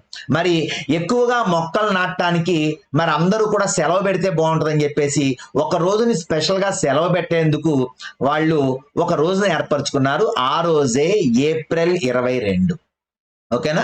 సో వాళ్ళందరూ భూమిని కాపాడడానికి సెలవు పెట్టి మరి మొక్కలు నాటడానికి పెట్టుకున్న రోజు కాబట్టి ఏప్రిల్ 22వ తారీఖు నాడే కంటిన్యూ చేశారు. అలాగే దానికి ఇంకొక స్టోరీ ఏంటి అంటే 1970లో ఏప్రిల్ 22 జరిగినటువంటి ప్యారిస్ ఒప్పందం. ఓకేనా. ఈ రెండు కూడా మరి ఏప్రిల్ 22వ తారీఖు నాడు మనం ప్రపంచ దరిద్రి దినోత్సవాన్ని జరుపుకోవడానికి మరి పుషప్ ఇచ్చిందని చెప్పుకోవచ్చు. ఓకేనా. సో నెక్స్ట్ చూసుకుంటే ఇందాక మీకు ఇక్కడ ఏం చెప్పాను, మరి భూస్వరూపాలు 3 శ్రేణులుగా ఉన్నాయని చెప్పాను. 1వ శ్రేణి అంటే మొదటి శ్రేణి, 2వ శ్రేణి, 3వ శ్రేణి అని చెప్పాను. సో ఇక్కడ ఆ 3 శ్రేణులు ఏంటనేది చూసుకుంటే మొదటి శ్రేణి భూస్వరూపాల్లో పెద్దవి ఉంటాయి, అంటే ఖండాలు కావచ్చు, మహాసముద్రాలు కావచ్చు. అలాగే 2వ శ్రేణి భూస్వరూపాల్లో దానికంటే చిన్నవి, అంటే పర్వతాలు, పీఠభూములు, మైదానాలు, కొండలు, పర్వతాలు ఉంటాయి. మరి 3వ శ్రేణి అంటే వాటికంటే చిన్నవి, లోయలు, శిఖరాలు, జలపాతాలు, సరస్సులు, ఇవన్నీ కూడా దాంట్లో ఉంటాయి అన్నమాట. ఓకేనా. సో ఇది ఇక్కడ మనకి మొదటి శ్రేణి భూస్వరూపాలు, 2వ శ్రేణి భూస్వరూపాలు, 3వ శ్రేణి భూస్వరూపాలు. ఓకేనా. సో ఇక్కడ మీరు ప్రతి ఒక్కదాన్ని గుర్తుపెట్టుకునే ప్రయత్నం చేయండి. ఓకేనా. సో నెక్స్ట్ చూసుకుంటే భూమి యొక్క అంతర్భాగం ఎలా ఉంది అంటే భూమి లోపల ఎలా ఉంది అంటున్నాడు. భూమి లోపల ఎలా ఉందో మనకు తెలియాలంటే వాడు ఏం చెప్పాడు అంటే కోడిగుడ్డుకి ఉన్న నిర్మాణం అని చెప్పాడు. అందుకే నేను మీకు ఒక అద్భుతమైనటువంటి బొమ్మతో ఇక్కడ ప్రజెంట్ చేశాను. అద్భుతంగా లేకపోయినా సరే అద్భుతంగా ఉందని చెప్పాలి. ఓకేనా. సో ఇక్కడ ఫస్ట్ మనం పై పార్ట్ తీసుకుంటే, అంటే దీని యొక్క పై భాగాన్ని తీసుకుంటే ఇది భూమి యొక్క పటలం. ఏంటండి, పైన ఉన్నటువంటిది కాబట్టి పైన పటారం లోన లొటారం అంటారు కదా. సో అందుకని అలా గుర్తుపెట్టుకోండి, పైన పటాలం లోన లొటారం అని గుర్తుపెట్టుకోండి. ఓకేనా. సో పైన పటాలం అంటే ఏంటంటే భూపటలం. పై పార్ట్ ని ఏమని పిలుస్తాము, పై భాగాన్ని ఏమని పిలుస్తాము అంటే భూమి యొక్క పటలము అని పిలుస్తాం. ఓకేనా. సో నెక్స్ట్ రెండోది అంటే కోడిగుడ్లో వైట్, నేను ఇక్కడ గ్రీన్ వేసానని మీరు గ్రీన్ అనుకోకండి. ఈ కోడిగుడ్లో వైట్ ఏంటి అంటే ప్రావారము, భూమి యొక్క ప్రావారము. ఇక లోపల ఉన్నది మీ అందరికీ తెలుసు, సైన్స్ లో ప్రతి ఒక్కటి కేంద్రకం కాబట్టి, కేంద్రకం అంటే లోపల ఉంటుంది కాబట్టి ఇక రెడ్ గా ఉన్నటువంటి ఈ పార్ట్ లేక ఎల్లోగా ఉన్నటువంటి కోడిగుడ్డు సొన కేంద్రకము. సో 3 పార్ట్లు ఏంటి అంటే భూపటలము, భూ ప్రావారము, భూ కేంద్రకము. సో ఇక్కడ మనకి వాడు ఈ 3 మనం గుర్తుపెట్టేసుకుంటే ఇక్కడ మనకి ఒక చిన్న బిట్ లో క్లియర్ గా ఇచ్చాడు. ఏమని అంటే వ్యవసాయము మరియు నివాసాల కోసం మనం ఉపయోగించే ఆవరణం ఏది, శిలావరణం. అంతే కదా. సో ఇక్కడ శిలావరణం యొక్క పలుచటి నేల పొర ఏం చేస్తుందంట, వ్యవసాయ అభివృద్ధికి మరియు ఆహారాన్ని అందిస్తుంది. అవునా కదా. మరి ఆ ఇసుక నేలలోనే, ఆ మట్టిలోనే మనకి వరి గాని, గోధుమ గాని, మొక్కజొన్న గాని ఎన్నో రకాల పంటలు పండుతున్నాయి. సో మన యొక్క ఆకలి తీర్చడానికి భూమి యొక్క సారవంతమైన పొర ఉపయోగపడుతుంది. మరి శిలావరణం యొక్క రాతి పొర అంటే భూమి యొక్క పై పొర మనం చెప్పుకున్నాం హ్యూమస్ అని, దాని కింద చిన్నరాళ్ళు, దాని కింద పెద్దరాళ్ళు, ఇలా ఉంటుంది భూమి యొక్క నిర్మాణం. దాంట్లో చూసుకుంటే శిలావరణం యొక్క రాతి పొర ఏం చేస్తుంది అంటే మరి ఎక్కువగా ఖనిజాలను అందించేటువంటి ప్రాంతాలలో ఎక్కువగా రాళ్ళు, మనకి కొండలు కనిపిస్తాయి అన్నమాట. ఓకేనా. సో ఇది ఇక్కడ మనకి ఇచ్చినటువంటిది. సో నెక్స్ట్ చూసుకుంటే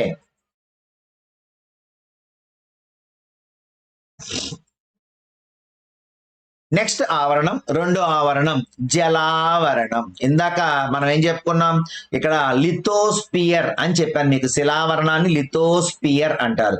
మరి జలావరణాన్ని ఏమని పిలుస్తారు తెలుసు మీ అందరికి, హైడ్రోస్పియర్ అని పిలుస్తారు. మరి ఈ హైడ్రోస్పియర్ అనేటువంటి పదం వేటి నుంచి వచ్చింది అంటే హైడర్ మరియు స్పైరా. ఇందాక కూడా చెప్పాను మీకు, లిథో అంటే రాయి, స్పైరా అంటే గోళం. ఇక్కడ ఫస్ట్ పదం ఒకటే మారుద్ది, అన్నిట్లో చివర ఆవరణమే కాబట్టి స్పైరా అని కామన్ గా వస్తూనే ఉంటుంది. కానీ అక్కడ లిథో వచ్చింది, ఇక్కడ ఏమొచ్చింది అంటే హైడర్ అని వచ్చింది. హైడర్ అంటే ఏంటి, జలావరణం అన్నారు కాబట్టి హైడర్ అంటే వాటరే. ఓకేనా. కాబట్టి హైడర్ అంటేనేమో నీరు, అలాగే స్పైరా అంటేనేమో గోళము లేక బంతి. ఓకేనా. సో మరి ఇక్కడ జలమును సమృద్ధిగా కలిగి ఉన్నటువంటి ఏకైక గ్రహం ఏది, జలయుత గ్రహం, నీలి గ్రహం, జీవగ్రహం అని మనం భూమిని మాత్రమే పిలుస్తాం. సో ఇక్కడ ఈ మన గ్రహం మీద జీవం యొక్క ఉనికి ప్రధానంగా నీరు మరియు గాలిపైన ఆధారపడి ఉంది. భూమి యొక్క ఉపరితలం సుమారు 2/3 వంతులు, అంటే గుర్తుపెట్టుకోండి 2/3 వంతులు. ఓకేనా, అంటే మొత్తం 3 భాగాలు అయితే అందులో 2 భాగాలు ఏముంది అంట, వాటరే ఉంది. ఓకేనా, కాబట్టి అలాగైనా చెప్పుకోవచ్చు. 100లో ఎంత శాతం ఉంది అంటే 71% ఉంది. మిమ్మల్ని ఇంకా ఇబ్బంది పెట్టాలంటే భూభాగం ఎంత ఉంది అని అడగచ్చు, 29% ఉంది. ఓకేనా, అంటే మనం బిట్ని మనమే తయారు చేసుకోవాలి, ఎవరు తయారు చేసి ఇవ్వరు మీకు. సో ఇక్కడ కేవలం 1% ఆఫ్ వాటర్ ని మాత్రమే మనం ఇక్కడ 1% నీరు మాత్రమే మన అవసరాలకు ఉపయోగపడుతుంది. అంటే మనం స్నానం చేయడానికి, త్రాగడానికి, మరి ఇతర అవసరాల కోసం ఇవన్నిటికీ కూడా ఓన్లీ 1% ఆఫ్ వాటరే ఉపయోగపడుతుందంట. మరి మిగిలినటువంటి 99% నీరు ఏమైందనా అంటే అదంతా కూడా నీరు.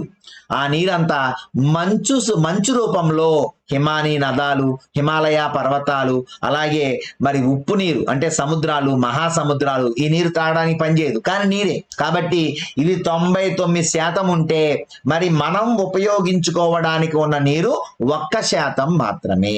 ఓకేనా, సో నెక్స్ట్ చూసుకుంటే ఇక్కడ మరి ప్రతి సంవత్సరం మార్చి 22ను ప్రపంచ జల దినోత్సవంగా జరుపుకుంటాం. ఓకేనా, ఇందాక దానికి ఒక కారణం చెప్పాను. మరి ఇక్కడ ఎందుకు జరుపుకుంటున్నాం సార్ అంటే యునైటెడ్ నేషన్స్ అసెంబ్లీ అంటే యుఎన్ అసెంబ్లీ, మరి ఐక్యరాజ్య సమితి అసెంబ్లీ ఏం చెప్పింది అంటే బ్రెజిల్లో ఒక ప్లేస్ ఉంది, రియో డి జనీరో అనేటువంటి ప్లేస్ లో ఒక 1992లో ఒక తీర్మానం చేసింది. ఏమని అంటే జలాన్ని మనం ఇప్పుడు కాపాడుకోకపోతే ఫ్యూచర్ జనరేషన్స్ కి వాటర్ అనేది ఉండదు, కాబట్టి నీటిని పొదుపు చేసే మార్గాలను అన్వేషించండి అని చెప్పేసి ప్రపంచంలోని అన్ని దేశాలకి ఒక తీర్మానం చేసింది. అది ఎప్పుడు అంటే యుఎన్ అసెంబ్లీ 1992 మార్చి 22వ తారీఖు నాడు బ్రెజిల్లో ఉన్నటువంటి రియో డి జనీరోలో ఒక తీర్మానాన్ని చేయటం జరిగింది. ఆ తీర్మానం ప్రకారం 1993 ఫస్ట్ ఏం చేశారు అంటే మొదటి ప్రపంచ జల దినోత్సవాన్ని జరుపుకున్నారు. 1993 మార్చి 22వ తారీఖు నాడు, అంటే ఆ రోజు తీర్మానం చేసింది కాబట్టి నెక్స్ట్ ఇయర్ మరి ఆ రోజు నుంచి ప్రపంచ జల దినోత్సవం మార్చి 22వ తారీఖు. ఎందుకు అంటే యుఎన్ అసెంబ్లీ బ్రెజిల్లో ఉన్నటువంటి రియో డి జనీరోలో చేసినటువంటి ఒక తీర్మానాన్ని గుర్తు చేసుకున్నందుకు అక్కడ మనం ప్రపంచ జల దినోత్సవాన్ని మార్చి 22వ తారీఖు నాడు జరుపుకుంటున్నాం. ఓకేనా, సో క్లియరా, నెక్స్ట్ వెళ్ళిపోదాం. వాతావరణము అనేటువంటి ఏంటి అంటే భూమి చుట్టూ ఉన్న గాలి యొక్క పలుచటి పొరను, అంటే మొత్తం అంతా వాయువులతో నిండి ఉన్నటువంటిది. ఓకేనా, ఇందాకది వాతావరణం అంతా అంటే జలావరణం మొత్తం కూడా జలంతో నిండి ఉంటే, అలాగే ఫస్ట్ ఉన్నటువంటి శిలావరణము లేక లిథోస్పియర్ రాళ్లతో నిండి ఉంటే, మరి వాతావరణం దేంతో నిండి ఉంటుంది, వాయువులతో నిండి ఉంటుంది. సో ఇక్కడ భూమి చుట్టూ ఉన్నటువంటి గాలి యొక్క పలుచటి పొరను ఏమంటారమ్మా, వాతావరణం అంటారు. మరి ఇది భూమి యొక్క ఉపరితలం నుంచి కొన్ని వందల కిలోమీటర్లు పైకి విస్తరించి ఉంది. ఓకేనా, అది కూడా లేయర్స్ గా ఉందన్నమాట. సో ఇక్కడ వాతావరణం అనే పదం ఎలా వచ్చింది, సో దీన్ని ఏమంటాం వాతావరణాన్ని ఇంగ్లీష్ లో అట్మాస్ఫియర్ అంటాం. సో కాబట్టి అట్మాస్ అంటే ఏంటి, ఆవిరి. ఇందా చెప్పట్లేదు, ప్రతి చోట చెప్పట్లేదు. ఇంకా మీకు ఈ 2 పదాలన్నీ కూడా గ్రీకు పదాలే. అక్కడ మనం చూసుకుంటే లిథోస్పైరా గ్రీకు పదాలే, అలాగే ఇందాక మనం చెప్పుకున్నాం ఏంటది జలావరణంలో హైడర్ అండ్ స్పైరా గ్రీకు పదాలే, అలాగే ఇక్కడ చూసుకుంటే ఏంటి అట్మాస్ అండ్ స్పైరా, ఈ 2 కూడా గ్రీకు పదాలే. ఓకేనా, ఓన్లీ పర్యావరణంలో ఉన్నటువంటి ఎన్విరోనర్ మాత్రమే ఫ్రెంచ్ పదం. ఓకే, దాని అర్థం ఏంటి అంటే పొడుగు. ఓకేనా, సో ఇక్కడ చూసుకుంటే ప్రతి సంవత్సరం సెప్టెంబర్ 16వ తారీఖు నాడు మనం ప్రపంచ ఓజోన్ దినోత్సవంగా జరుపుకుంటాం. ఎందుకు, మళ్ళీ మొదలెట్టాడు. ఓకేనా, సో 1987లో మాంట్రియల్ ప్రోటోకాల్ జరిగింది. 87లో మాంట్రియల్ ప్రోటోకాల్లో ఏం చెప్పుకున్నారు అంటే ఓజోన్ పొర క్షీణించిపోతుంది, మరి ఎక్కువగా కాలుష్యం పెరిగిపోతుంది కాబట్టి ఓజోన్ పొర క్షీణిస్తే అతినీలలోహిత కిరణాలు లేక అల్ట్రావయోలెట్ రేస్ డైరెక్ట్ గా సూర్యుడి నుంచి భూమి మీద పడతాయి. సో అప్పుడు భూమి మీద ఉన్నటువంటి జీవరాశి నశించిపోద్ది. కాబట్టి ఓజోన్ పొర రక్షణకు ప్రపంచ దేశాలన్నీ కూడా రక్షణకు నడుం బిగించాలని చెప్పారు. సో దాన్ని 94లో సెప్టెంబర్ 16వ తారీఖు నాడు యుఎన్ అసెంబ్లీ గుర్తు చేసుకుంది. అరే 87లో మనం ఒకటి తీర్మానం చేసుకున్నాం, దాన్ని ఖచ్చితంగా అమలు చేయకపోతే ఇంకొన్ని సంవత్సరాలు నాశనం అయిపోద్ది ఓజోన్ పొర అని ఎవరు గుర్తు చేసుకున్నారు? యుఎన్ అసెంబ్లీలో దాని తీర్మానం వచ్చింది. అది గుర్తు చేసుకున్నారు. దేన్ని? మాంట్రియల్ ప్రోటోకాల్, 1987లో జరిగినటువంటి మాంట్రియల్ ప్రోటోకాల్ ని గుర్తు చేసుకున్నారు. సో అందువల్ల సెప్టెంబర్ 16వ తారీఖు నాడు ప్రపంచ ఓజోన్ దినోత్సవంగా మరి జరుపుకోవటం మొదలు పెట్టామన్నమాట. ఓకేనా? సో నెక్స్ట్ చూసుకుంటే మరి ఇక్కడ బొమ్మ ఇచ్చారు. ఈ బొమ్మ ప్రకారం వాతావరణంలో వాయువులు ఎంతెంత శాతం ఉంటాయి అనేటువంటిది. సో చూసుకుంటే మరి వాతావరణంలో అత్యధిక శాతం ఉండే వాయువు ఏంటి? నైట్రోజన్ లేక నత్రజని ఎంత శాతం ఉంటుంది? 78%. ఇవన్నీ ఫిక్స్డ్, మరి డైరెక్ట్ గుర్తుపెట్టుకోవటమే. అలాగే ఆక్సిజన్ ఎంత శాతం ఉంటుంది అంటే 21% ఉంటుంది. కార్బన్ డైఆక్సైడ్ ఎంత శాతం ఉంటుంది అంటే 0.03 నుంచి 0.04. అంటే మీకు అది ఇచ్చినా ఇది ఇచ్చినా ఆప్షన్ రైట్ పెట్టుకోవచ్చు. ఇక నెక్స్ట్ చూసుకుంటే ఆర్గాన్ అని ఇచ్చాడు. అంటే ఇవి నోబెల్ గ్యాసెస్ అంటాం, జడవాయువులు అంటాం. అంటే ఎటువంటి చర్య పొందని గ్యాసెస్ ని మనం ఇక్కడ జడవాయువులు అని పిలుస్తాం. మరి helium, neon, organ, krypton, xenon, Radeon ఇలాంటివన్నీ కూడా మనకి ఒక 6 జడవాయువులు ఉన్నాయి. సో ప్రధానమైనటువంటి జడవాయువులు. అలాగే ఇక్కడ మనం ఆ జడవాయువుల యొక్క శాతం ఎంత అని అడిగితే 0.93%. అలాగే ఇతర వాయువులు ఎంత ఉంటాయి అంటే 0.04.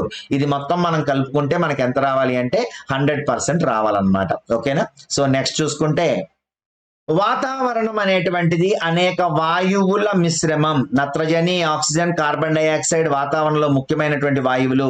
ఆక్సిజన్ ని మనం ప్రాణవాయువు అని పిలుస్తాం. ఓకేనా? సో భూమి యొక్క ఉపరితలం నుంచి 5 పొరలుగా డివైడ్ చేసాం. 1 ట్రోపో, 2 స్ట్రాటో, 3 మెసో, 4 ధర్మో, 5 ఎక్సో. వీటి మధ్య ఖచ్చితమైనటువంటి సరిహద్దు లేదు. అంటే ఇవన్నీ మనకి అక్షాంశాలు, రేఖాంశాల లాగా, ఊహా రేఖల్లాగా ఇవి కూడా ఊహా ఆవరణాలు అనమాట. అంటే ఊహించి మనం ఎక్కడి నుంచి ఎక్కడి వరకు ఉండొచ్చు అనేటువంటిది అనమాట. ఓకేనా?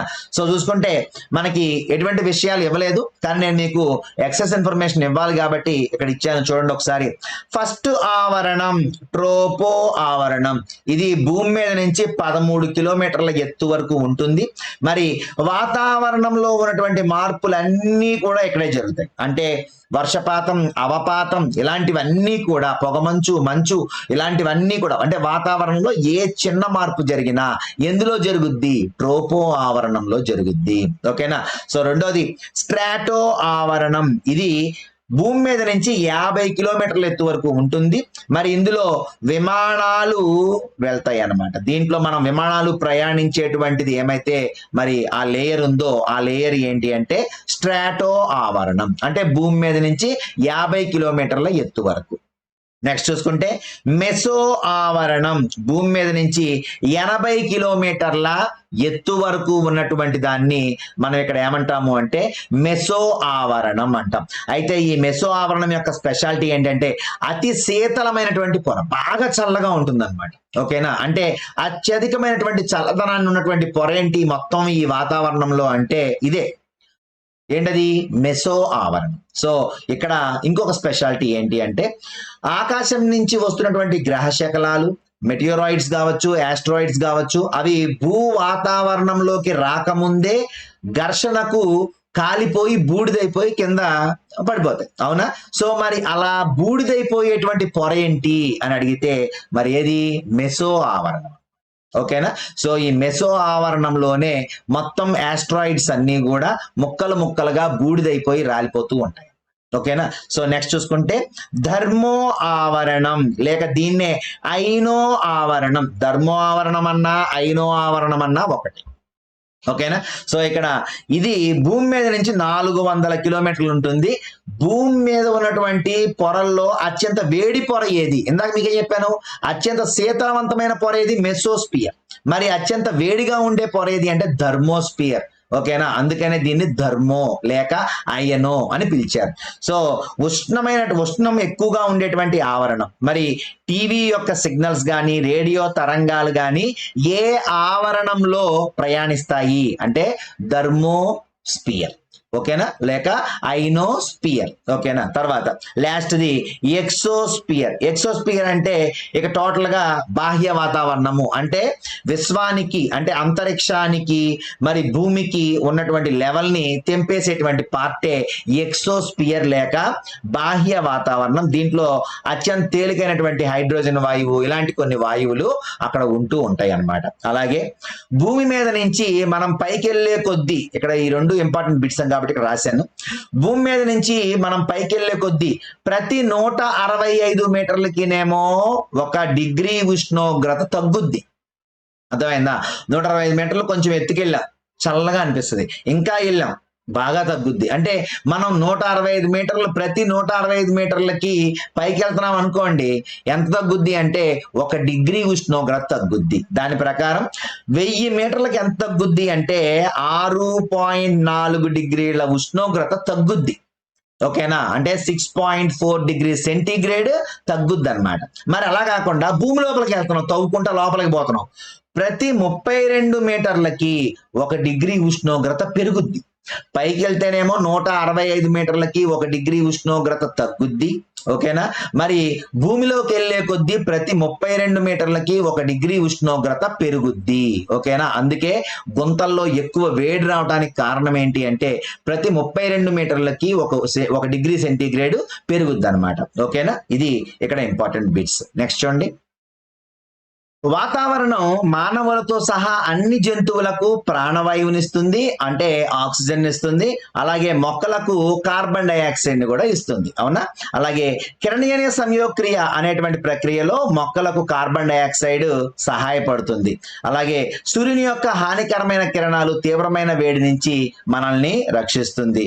అలాగే వాతావరణంలో ఉన్న నీటి ఆవిరి మరియు ధూళి కణాలు మేఘాలను ఏర్పరిచి వర్షాలు పడేలాగా చేస్తాయి. ఇవన్నీ కూడా వాతావరణంలో జరిగేటువంటి మార్పులు మనకు ఉపయోగపడేటువంటివి ఇక్కడ ఇవ్వడం జరిగింది. సో నెక్స్ట్ చూసుకుంటే ఇక జీవావరణం. ఏంటండి? జీవావరణం. జీవావరణం అంటే ఏంటి? జీవావరణంలో అన్నీ ఉంటాయి. సూక్ష్మ జీవులు ఉంటాయి, మొక్కలు ఉంటాయి, జంతువులు ఉంటాయి, మానవులు ఉంటారు. అంటే అన్నీ కలగలిపింది. చూసుకోండి ఇక్కడ. అంటే ఇక్కడ ఏ క్లబ్ ఆఫ్ గాలి, వాతావరణంలో ఉన్న గాలి, శిలావరణంలో ఉన్న నేల, జలావరణంలో ఉన్న నీరు. మీకు గుర్తుపెట్టుకోండి, ఇక్కడ మనకి గాలి, నీరు, నేల అనేటువంటి 3 పదాలు మీకు కనిపించింది అనుకోండి, ఆ బిట్ లో ఆన్సర్ ఏంటి అంటే జీవావరణం. ఓకేనా? సో నెక్స్ట్ చూసుకుంటే ఇక్కడ జీవావరణం అనేటువంటిది ఏ పదం నుంచి వచ్చింది? బయోస్పియర్. దీంట్లో చూసుకుంటే బయోస్ అంటే జీవము, స్పైరా అంటే గోళము లేక బంతి. ఈ 2 గ్రీక్ పదాలే, అది కామనే కదా. సో నెక్స్ట్ చూసుకుంటే ఇక్కడ ఎక్స్ట్రా బిట్ ఏంటి అంటే మరి ప్రపంచ జల దినోత్సవం, ప్రపంచ దరిద్ర దినోత్సవం జరుపుకుంటున్నాం, మరి ప్రపంచ జీవ దినోత్సవం జరుపుకోమా అని అడుగుతారు చాలా మంది. సో ప్రపంచ జీవావరణ రిజర్వ్ దినోత్సవం జరుపుకుంటాం. ఏంటి అంటే ఇక్కడ మనకి బయోస్పియర్స్ రిజర్వ్స్ అంటే భూమిని కాపాడుకోవటం కోసం ఈ 3 కలిసి ఉన్నటువంటి ప్రాంతాలని కలిపే ప్రాంతాలని జీవావరణం అనుకుంటున్నాం కదా. సో ఈ జీవావరణం ఎక్కడైతే ఉందో ఆ జీవావరణాన్ని మనం ఏమని పిలుస్తాము అంటే రిజర్వ్. అంటే ఆ ప్రాంతాన్ని రక్షణ కల్పించి పొదుపుగా వాడుకోవటం. అంటే అందులో ఉన్నటువంటి నీరు కావచ్చు, అందులో ఉన్నటువంటి గాలి కావచ్చు, అందులో ఉన్న నేల కావచ్చు ఎక్కువగా వాడకుండా అడవులు పెంచుకుంటూ పర్వతాలు, కొండలు, చెట్లు, జంతువులు అన్నిటినీ ఎక్కువగా ఎదగనిస్తూ జీవావరణాన్ని మరి సమృద్ధిగా పెంచేటువంటి ప్రాంతాలని మనం జీవావరణ రిజర్వ్స్ అంటాం. సో జీవావరణ రిజర్వుల దినోత్సవం, ప్రపంచ జీవావరణ రిజర్వుల దినోత్సవం ఏ రోజు జరుపుకుంటాము అంటే నవంబర్ 3వ తారీఖు జరుపుకుంటాం. ఇది ఎవరు ప్రవేశపెట్టారు అంటే యునెస్కో ప్రవేశపెట్టింది 2022 సంవత్సరంలో. ఓకేనా? సో ఇది ఎక్సెస్ బిట్టు. యాక్చువల్ గా అంటే అన్నిటికీ దినాలు ఉన్నాయి, దీని దినం లేదా అని అడుగుతారు కదా, అందుకని ఇక్కడ మీకు ఇక్కడ మనకి జీవావరణ రిజర్వ్ దినోత్సవం, ప్రపంచ జీవావరణ రిజర్వ్ దినోత్సవం ఏ రోజు జరుపుకుంటాము అంటే నవంబర్ 3వ తారీఖు యునెస్కో 2022లో దీన్ని ప్రవేశపెట్టడం జరిగింది. ఓకేనా? రైట్, నెక్స్ట్ చూసుకుందాం. మానవ పర్యావరణం అంటే ఏంటి? ఇందాకే మీకు చెప్పేసాను ఆల్రెడీ. మానవ పర్యావరణం అంటే ఏంటి? మానవుడికి సంబంధించింది. వ్యక్తి, కుటుంబం, సమాజం, మతం, విద్య, ఆర్థిక, రాజకీయ అంశాలు అన్నీ ఉండాలి దాంట్లో. అది ఉంటేనే అది మానవ పర్యావరణం అవుతుంది. ఓకేనా? అంటే ఎప్పుడైతే మనిషి స్థిర జీవనం ఏర్పరచుకున్నాడో, ఆది మానవుల కాలం నుంచి మరి మనం నాగరికత నేర్చుకొని ఎప్పుడైతే మనం స్థిర జీవితాన్ని ప్రారంభించామో, నాగరికతను మరి పెంచుకున్నామో, అప్పుడు ఏం చేశామంటే మనం కూడా మానవ పర్యావరణం యొక్క స్థాపన చేసుకున్నాం అనమాట. అంటే దాంట్లోనే కుటుంబం కావచ్చు, సమాజం కావచ్చు, మతం కావచ్చు, విద్య కావచ్చు, ఆర్థిక పరమైన కారణాలు, రాజకీయమైనటువంటి కారణాలు, ఇవన్నీ కూడా మరి మన మానవ పర్యావరణంలో ఉన్నాయి. అలాగే మానవ నిర్మిత పర్యావరణం చెప్పేసాను ఆల్రెడీ ఇందాక కూడా. మానవ నిర్మిత పర్యావరణం అంటే ఏంటి? మానవుడు తయారు చేసిన పరిసరాలన్నీ కూడా మానవ నిర్మిత పర్యావరణమే. ఇందులో మరి భవనాలు, కర్మాగారాలు, ఉద్యానవనాలు, రోడ్లు, వంతెనలు, ప్రాజెక్టులు, స్మారక చిహ్నాలు, ఇవన్నీ కూడా దాంట్లోకే వస్తాయి. ఓకేనా? సో నెక్స్ట్ చూసుకుందాం. కాలుష్య కారకాలు ఏంటి అంటే పర్యావరణంలోకి వివిధ రకాల మలినాలు చేరడాన్ని కాలుష్యం అంటారు. ఓకేనా? సో ఇక్కడ కాలుష్యం యొక్క కారకాలు ఏంటి చెప్పుకున్నాం. ఇక్కడ మనకి బూడిద, ఉప్పు కణాలు, పొగ ఇలాంటి చాలా ఇచ్చాడు. కానీ దీంట్లో మనకి ఎక్కువగా ఉపయోగపడేది ఆమ్ల వర్షం. అంటే సల్ఫర్ డైఆక్సైడ్, నైట్రోజన్ డైఆక్సైడ్ ఏమైతే ఉన్నాయో ఇవి ఆమ్లాలు. ఇవి పైకి ఎప్పుడైతే వెళ్తాయో మేఘంలో ఉన్నటువంటి నీటిలో కలిసిపోతాయి. సో కలిసినప్పుడు మరి పడేటువంటి వర్షం ఆమ్ల వర్షంగా పడుతుంది అనమాట. సో డైరెక్ట్ గా గనక అవి నేల మీద పడితే బొబ్బలు వచ్చేస్తాయి ఒంటి మీద. సో కాబట్టి మరి SO2, NO2 అనేటువంటివి ఆమ్ల వర్షాలకు కారణమైనటువంటి వాయువులు. ఇది గుర్తుపెట్టుకోండి. ఓకేనా? ఇక ఫ్రిడ్జ్ లో ఉండేటువంటివి మనకి క్లోరోఫ్లోరో కార్బన్, CFC అంటాం. మరి ఫ్రిడ్జ్ లో మరి అది రన్ అవుతున్నప్పుడు బ్యాక్ నుంచి కొన్ని ఉద్గారాలు వస్తూ ఉంటాయి. అలాగే వాటి వేస్టేజ్ ఆ ఫ్రిడ్జ్ ని బ్రేక్ చేసినప్పుడు, ఆ వెనకాల ఉన్నటువంటి కంప్రెసర్ ని పగలగొట్టినప్పుడు దాంట్లోంచి కొన్ని ఉద్గారాలు బయటకు వస్తాయి. అవే ఇక్కడ మనకి క్లోరోఫ్లోరో కార్బన్స్ అన్నమాట. ఇవి కూడా ప్రకృతికి విఘాతాన్ని కలిగించేటువంటివి. ఓకేనా? సో నెక్స్ట్ చూసుకుంటే వాయు కాలుష్యం అంటే మీ అందరికి తెలిసిందే, నేను చెప్పను. అలాగే నెక్స్ట్ చూసుకుంటే నీటి కాలుష్యం. నీటి కాలుష్యం అంటే ఏమైనా ఉండకూడని పదార్థాలు ఉండకూడని స్థాయిలో నీటిలో ఉంటే కనుక దాన్ని మనం నీటి కాలుష్యం అంటాం. దీనికి రకరకాల కారణాలు, పరిశ్రమలు కావచ్చు, మరి మన చేష్టలు కావచ్చు, మరి గ్రామీణ ప్రాంతాల్లో ఈ రోజుకి కొన్ని బట్టలు ఉతకడం అలాంటివి, లేదంటే అంట్లు తోమటం అలాంటివన్నీ కూడా మరి కాలువల్లో, చెరువుల్లో జరుగుతూ ఉంటాయి. వీటి వల్ల కూడా నీరు కలుషితం అవుతూ ఉంటుంది. సో ఇవన్నీ కూడా దానికి సంబంధించినవి. ఓకేనా? సో నెక్స్ట్ చూసుకుంటే విపత్తులు లేక డిజాస్టర్స్ అంటే ఏంటి? విపత్తు అనేది స్వల్ప లేదా దీర్ఘకాలికంగా సంభవించేటువంటి తీవ్రమైన అంతరాయం. అంటే కొంతకాలానికే మనకు అంతరాయం కలిగించిన, లేదంటే ఎక్కువ కాలం మనకు అంతరాయం కలిగించినా దాన్ని మనం విపత్తు అనే పిలుస్తాం. ఓకేనా? సో ఇక్కడ మనకి దీనివల్ల మానవ శారీరక, ఆర్థిక లేదా పర్యావరణ నష్టం సంభవిస్తుంది. అంతే కదా? ప్రకృతి విపత్తుల్లో ఏం జరుగుద్ది అంటే ప్రకృతి విపత్తు అనేది ఒక సహజ ప్రక్రియ లేదా దృగ్విషయం. దీనివల్ల ప్రాణ నష్టం, గాయం, అలాగే ఆస్తి నష్టం, జీవనోపాధి, సేవను కోల్పోవటం, ఆర్థిక అంతరాయం, సామాజిక అంతరాయం, పర్యావరణ నష్టం ఇలాంటివన్నీ కూడా సంభవిస్తాయి. ఓకేనా? ఇవన్నీ మనకు తెలిసినవే. అయితే ఇక్కడ మనకి ఇంపార్టెంట్ బిట్స్ ఒక 3 ఉన్నాయి. ఏంటి అంటే కరువు అంటే ఏంటి? డెఫినేషన్ చూడండి. ఇక్కడ ఉపరితల నీరు లేక భూగర్భ జలాల నీటి సరఫరాలో దీర్ఘకాలిక కొరత ఏర్పడే పరిస్థితిని ఏమంటాం? కరువు అంటాం. అంటే ఏంటి అంటే ఎప్పుడైతే నీరు అంటే ఉపరితల నీరు అంటే పైన దొరికే నీరు, భూగర్భ జలాల నీటి సరఫరా అంటే భూమి లోపల ఉండే నీరు, ఈ రెండిట్లో ఎప్పుడైతే దీర్ఘకాలికంగా మనకి కొరత ఏర్పడుద్దో అంటే వాటర్ దొరకనిటువంటి పరిస్థితి ఏర్పడుతుందో దాన్నే కరువు అంటాం. అర్థమైంది? ఎందుకని? వాటర్ దొరకకపోతే పంటలు పండకపోతే మనిషికి ఆహారం దొరకదు. అదే కరువు. అర్థమైందా? సో ఇక్కడ నెక్స్ట్ చూసుకుంటే వరద అంటే ఏంటి? వరద అంటే సాధారణంగా పొడిగా ఉన్నటువంటి భూమిని మునిగిపోయేలా చేసే అధిక నీటి ప్రవాహం. చూడండి, గత 2 రోజులుగా కురుస్తున్నటువంటి వర్షాల వల్ల టోటల్ విజయవాడ అంతా కూడా మరి నీటిమయం అయిపోయింది. ప్రకాశం బ్యారేజీ మరి చూసుకుంటే పైదాకా వాటరు ప్రవహిస్తున్నటువంటి పరిస్థితి. ఇలాంటివన్నీ కూడా మరి వరద యొక్క ముప్పు జరిగినప్పుడు మాత్రమే మనకు తెలుస్తాయి. ఓకేనా? అలాగే భూకంపం అంటే ఏంటి? భూకంపం అంటే భూమి యొక్క అంతర్భాగంలో అకస్మాత్తుగా విడుదలయ్యే తరంగాల ప్రభావంతో భూమి యొక్క ఉపరితలం కంపించడం. అంటే భూమి యొక్క ఉపరితలం షేక్ అవుద్ది అనమాట. ఎలా షేక్ అవుద్ది అంటే భూకంప నాభి ఏమైతే ఉందో లోపల, ఇది మనకి 8th క్లాస్ ఫిజిక్స్ లో వస్తుందో అప్పుడు చెప్తాను. అయితే ఇక్కడ మనకి భూకంపం అనేటువంటిది భూమి యొక్క ప్రకంపనలు, ఆ భూమి యొక్క లోపలి పొరల్లో ప్రకంపనలు ఎప్పుడైతే వస్తాయో అప్పుడు ఆ తరంగాల యొక్క ప్రభావంతో భూమి ఉపరితలం షేక్ అవుద్ది అనమాట. దీన్నే మనం ఇక్కడ భూకంపం అని చెప్తాం. ఓకేనా? సో ఇక్కడ డిజాస్టర్ మేనేజ్మెంట్, విపత్తు నిర్వహణ. అసలు విపత్తు వచ్చినప్పుడు ఏం చేయాలి అంటే విపత్తు నిర్వహణకి 2 మనకు డెఫినేషన్స్ ఇచ్చారు. ఏదైనా విపత్తు సంభవించినప్పుడు దాన్ని నివారించడానికి అవసరమైన లేదా ఉపయోగకరమైనటువంటి చర్యలతో ప్రణాళికలు రూపొందించడం, నిర్వహించటం, అమలు చేయటం యొక్క నిరంతర మరియు సమగ్ర ప్రక్రియను విపత్తు నిర్వహణ అంటారు. చూడండి, ఇప్పుడు మనకు ఆల్రెడీ ఎన్డీఆర్ఎఫ్ దళాలు ఏమైతే ఉన్నాయో అవి ప్రత్యేకమైన విమానంలో 100 మంది విజయవాడకు వచ్చి ఉన్నారు. ఎందుకని వచ్చారు వాళ్ళు అంటే ఎప్పుడైతే డిజాస్టర్స్ జరుగుతాయో ఆ డిజాస్టర్ మేనేజ్మెంట్ కోసం కేంద్రం కొన్ని యొక్క స్పెషల్ దళాలని ఏర్పరుస్తుంది అనమాట. సో ఇదంతా కూడా గవర్నమెంట్ చేయాల్సిందే. కాబట్టి ఇక్కడ మనకి వాటి ప్రణాళిక రూపొందించడం, నిర్వహించడం, అమలు చేయటం వంటి నిరంతర మరియు సమగ్ర ప్రక్రియనే విపత్తు నిర్వహణ అన్నాం. అలాగే విపత్తు తీవ్రత లేదా పరిణామాలను తగ్గించడం, ఏదైనా విపత్తును ఎదుర్కోవడానికి సిద్ధంగా ఉండటం, సామర్థ్యాన్ని పెంపొందించడం, అనుకోకుండా సంభవించే విపత్తుల పట్ల సత్వరంగా స్పందించడం, విపత్తు యొక్క తీవ్రత లేదా పరిమాణాన్ని అంచనా వేయడాన్ని విపత్తు నిర్వహణ అంటారు. అంటే చూడండి, నిన్న కలెక్టర్స్ మొత్తం అందరికీ కూడా వీడియో కాన్ఫరెన్స్ జరిగింది. ఆ వీడియో కాన్ఫరెన్స్ టెలికాన్ఫరెన్సెస్ లో చంద్రబాబు నాయుడు గారు అందరితో మాట్లాడుతూనే ఉన్నారు. అక్కడ ఉన్నటువంటి వాళ్ళందరినీ కూడా పునరావాస కేంద్రాలు తీసుకెళ్లిపోయారు ముందు రోజే. వాళ్ళకి భోజనం కోసం సమీపంలో ఉన్నటువంటి హోటల్స్ అన్నిటికీ కూడా ఆర్డర్స్ ప్రిపేర్ చేయమన్నారు.